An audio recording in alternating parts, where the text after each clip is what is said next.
സിദ്ധു, എനിക്ക് പേടിയാവുന്നു സിദ്ധു. മുറിയിൽ തനിച്ചിരിക്കാൻ പേടി.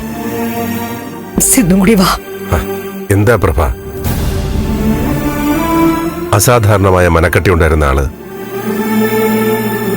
ആകാശം ഇടിഞ്ഞ് വീണാ പോലും കുലുങ്ങാതെ നിന്ന ആള് പെട്ടെന്ന് ഇങ്ങനെ പതറിപ്പോവാന്ന് വെച്ചാ ധൈര്യമായിരിക്കും പ്രഭ.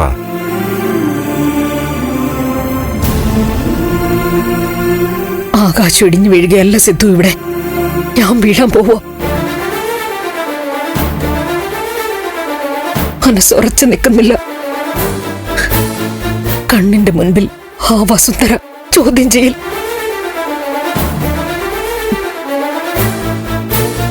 സിദ്ധു, നിങ്ങൾ വിശ്വസിക്കുന്നുണ്ടോ ഞാൻ മീരെ അപായപ്പെടുത്തുന്നു?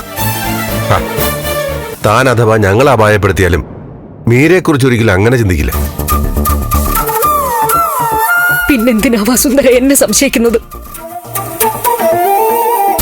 അവരന്വേഷണ ഉദ്യോഗസ്ഥരല്ലേ, പല രീതിയിലും ചിന്തിക്കും. താൻ അതോർത്ത് ടെൻഷൻ ആവണ്ട. നന്ദനും മീരെ ഒന്നിക്കണമെന്ന് ഞാൻ ആഗ്രഹിച്ചിരുന്നു, അത് സത്യം. പക്ഷേ ഇതിപ്പോ ഞാൻ മീരെ കൊലപ്പെടുത്തിയെന്ന്, അതും എന്റെ ഈ വിരലുകൾ കൊണ്ട്. വസുന്ധര അങ്ങനെ പറഞ്ഞെന്ന് കരുതി താൻ എന്തിനാ വിഷമിക്കുന്നത്?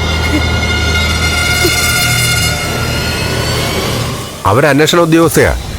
സത്യം കണ്ടെത്താൻ സംശയമുള്ള എല്ലാവരെയും ചോദ്യം ചെയ്യും. പതറാതിരിക്കുക എന്നതാ നമ്മൾ ചെയ്യേണ്ടത്. ഞങ്ങൾ തന്നോടൊപ്പം ഉണ്ട്.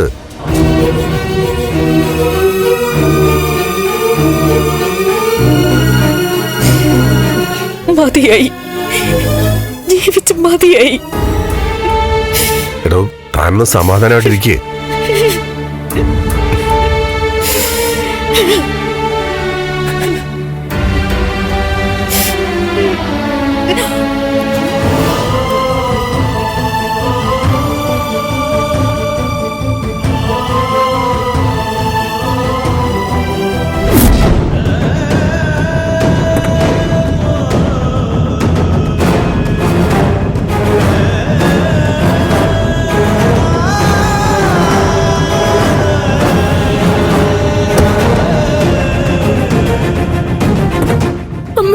അമ്മേ,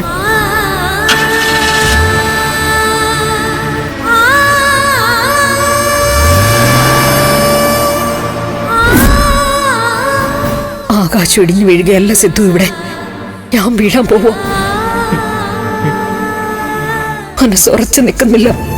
കണ്ണിന്റെ മുൻപിൽ ആ വസുന്ധര ചോദ്യം ചെയ്യൽ. ഫ്ലവേഴ്സ് ഒരുക്കുന്ന കാഴ്ച വസന്തം യൂട്യൂബിൽ പ്രേക്ഷകർക്ക് ലൈവായി കാണാം. ഫ്ലവേഴ്സ് കോമഡിയിൽ ജോയിൻ ചെയ്യൂ, ആസ്വദിക്കൂ.